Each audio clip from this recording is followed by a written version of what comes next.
Someone just humiliated you. Everyone laughed. But no one's laughing harder than them, because they think it worked. They think they rewrote your identity in real time. And you just stood there. Still, silent, embarrassed. Good. Let them think that. Because now they won't see it coming, when you turn that silence into strategy, when you make the room remember not what they said, but how still you stayed, how calm you remained, and how fast the crowd shifted, without you saying a word. Humiliation. It's not a wound. It's a stage. And tonight, you're the one directing the scene. Because the Machiavellian doesn't fear public shame. He uses it. We're not here to feel better about humiliation, we're here to use it. No comforting words. No sugarcoating. This video is about breaking down the power dynamics behind public shame and turning them in your favor. You'll get no empty platitudes, only clear, actionable steps to turn shame into psychological leverage. The principles and tactics in this video are drawn from Machiavellian strategy, mapped directly onto the modern world, so you can interpret and apply them to your own reality, whether it's a workplace, a relationship, or any social arena. In the second half, we'll dive into nonverbal humiliation, being ignored, excluded, or subtly undermined, and how to respond not emotionally, but strategically. And at the end, you'll get a step-by-step guide to break the frame they tried to trap you in. So watch until the end, not just to survive humiliation, but to master it. If you find value in this kind of analysis, subscribe. New videos drop regularly, each one cutting deeper into the mechanics of power, strategy, and psychological warfare. Because sometimes, one sharp insight is all it takes to stop being controlled. Your like and comment don't just support the channel, they help me refine every move going forward. To most people, humiliation feels like defeat. But to the Machiavellian, it's a setup, an opening for strategic inversion, where the one who mocked you ends up exposed. Before we break down how to flip the script, you need to understand why humiliation hits so hard. It's not just about embarrassment, it's about positioning. Public humiliation does three things at once. It controls the narrative, frames how others see you, and lowers your status before you even get a chance to respond. They hijack the spotlight and hand you shame, watching closely to see how you'll react, because your response defines what the crowd remembers.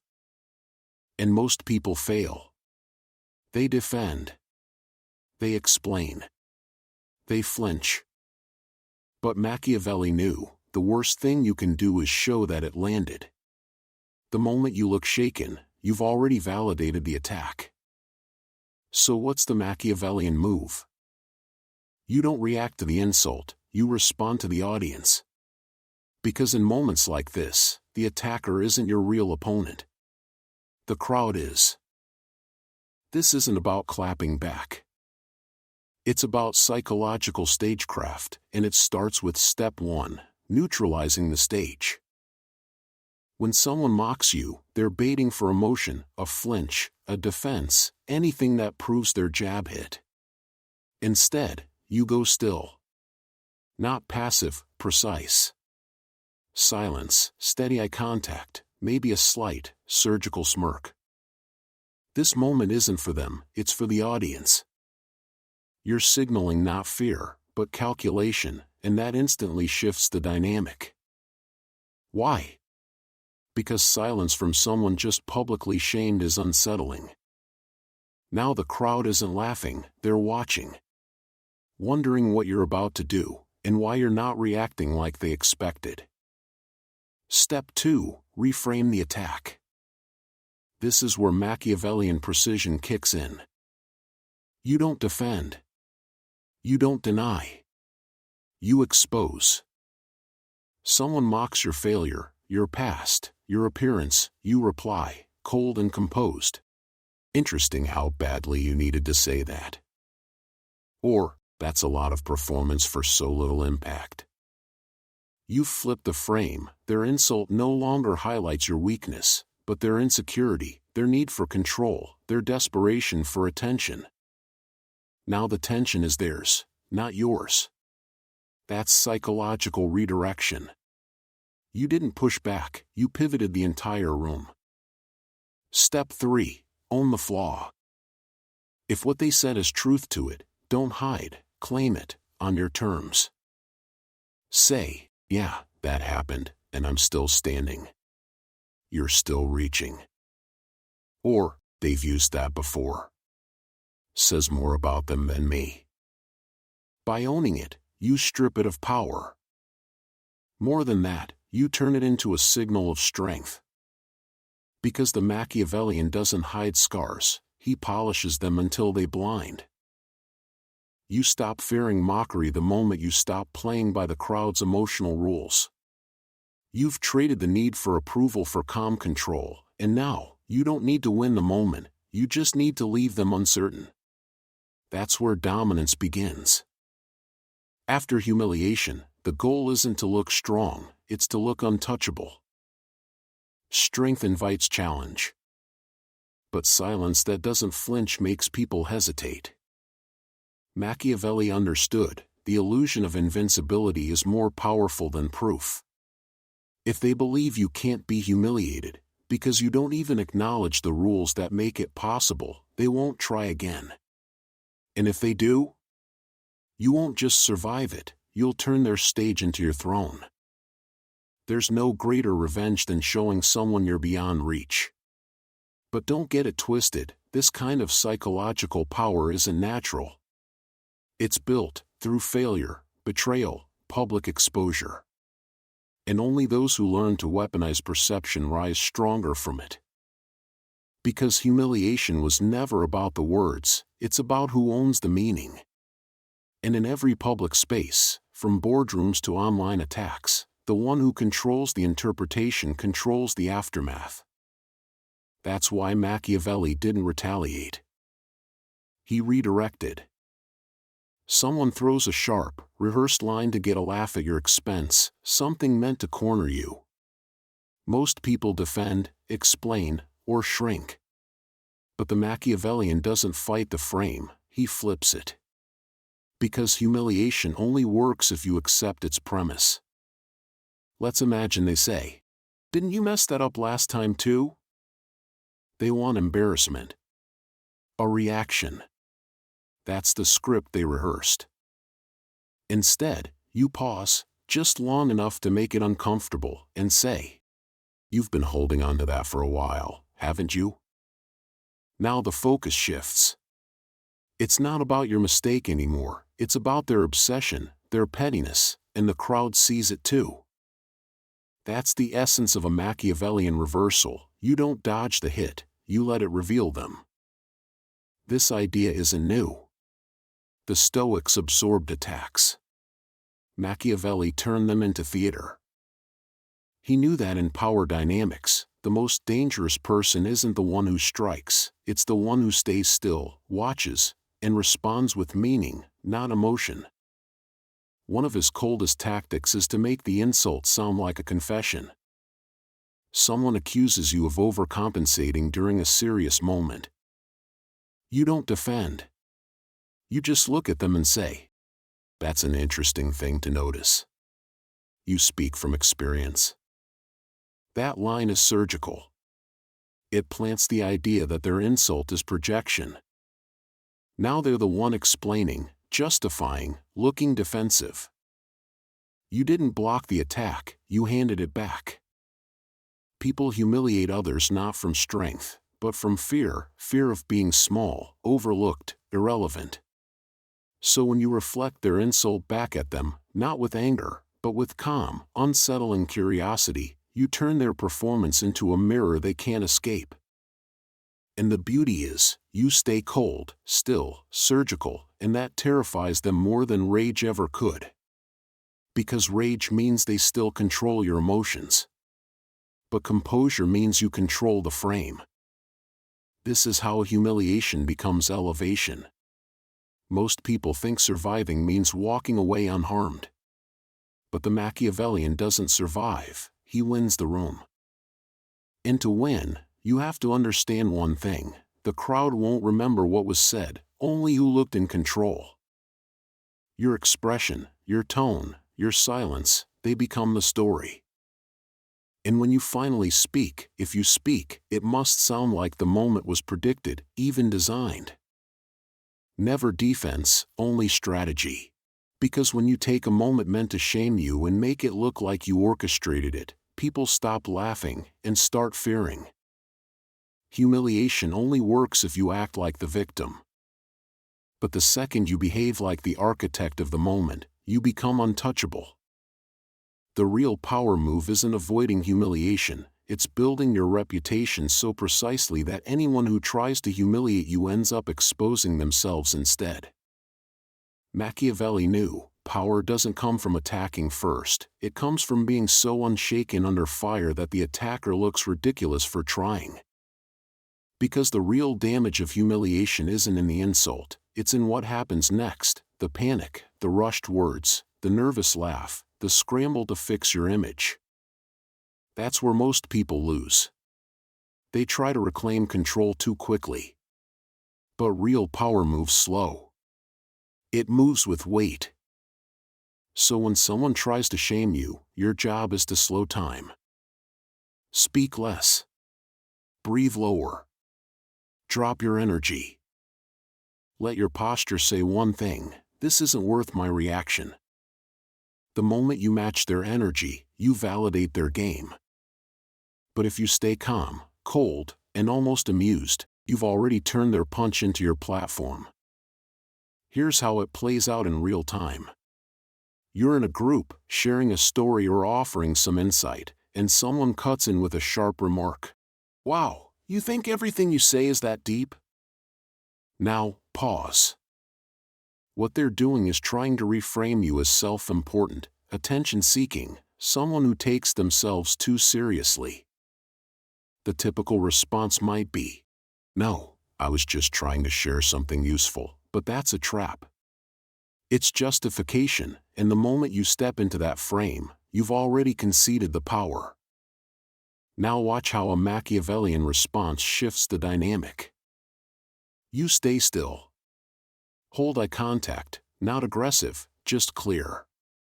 And with a slight tilt of the head, you say, "Interesting how much that bothered you."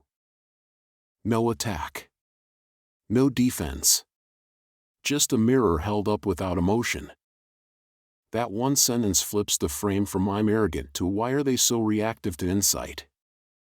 Now the room isn't questioning you, they're questioning them. And suddenly, it's their insecurity on display, not yours. That's the Machiavellian reversal.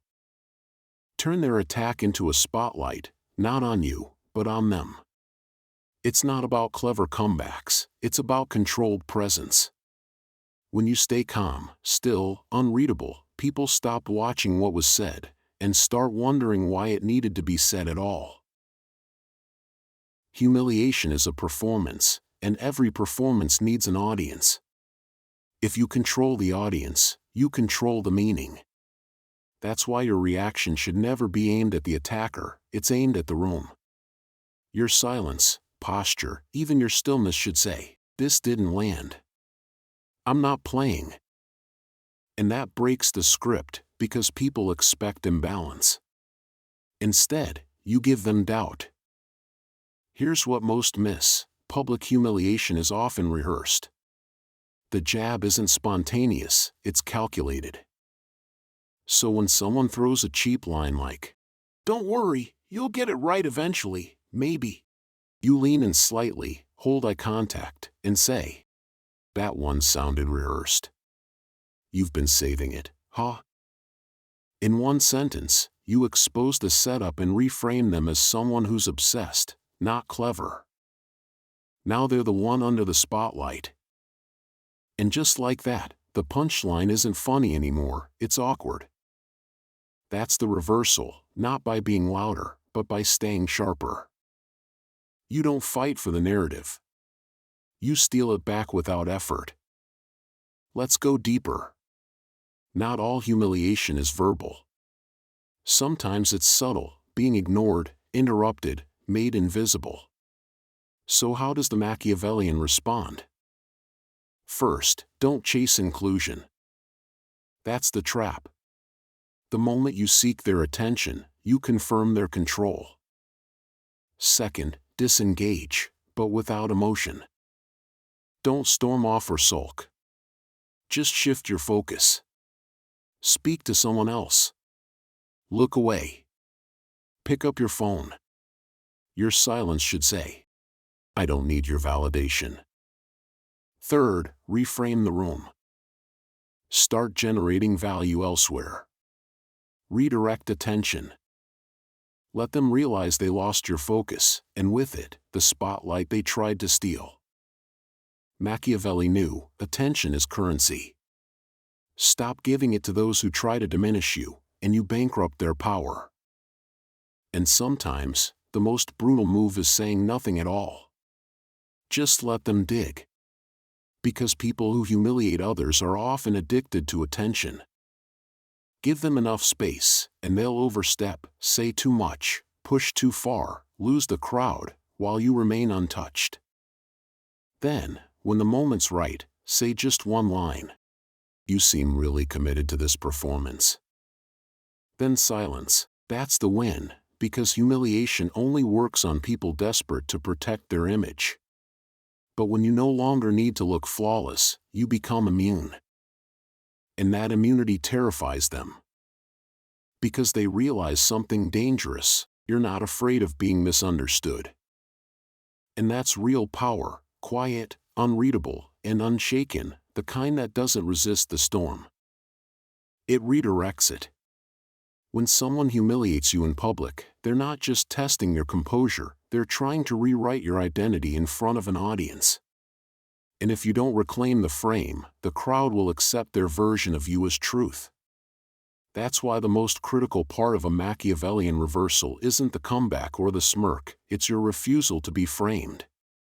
Because once they define you as weak, desperate, or irrelevant, every future interaction is filtered through that lens. So how do you break the frame without falling into emotional reaction? Here's how Machiavelli would do it, step by step. Step 1. Disrupt the rhythm. Humiliators plan their moment, they expect a reactive scene. Instead, you pause. Sip your drink. Raise an eyebrow. Say nothing. The silence throws them off. The crowd shifts, not because of what was said, but because of what wasn't. Now you're no longer being watched as a victim, they're waiting to see your move. Step 2. The precision cut. When you do speak, it's not to defend, it's to expose. Someone mocks your performance? You reply, "Strange how much attention you give me for someone who's not impressed." That single line flips the spotlight from your action to their obsession. You didn't insult them. You revealed them. That's what makes it Machiavellian. Step 3. Don't be right, be undeniable.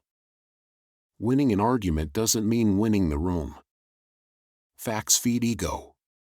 But calm, unshakable clarity creates a lasting power impression. Say, "That's one interpretation." But the fact that you needed to say it says more than the words themselves. You don't argue. You reject their reality without raising your voice. Step 4. Exit with dignity. Don't linger. Don't replay the moment. Don't try to collect praise.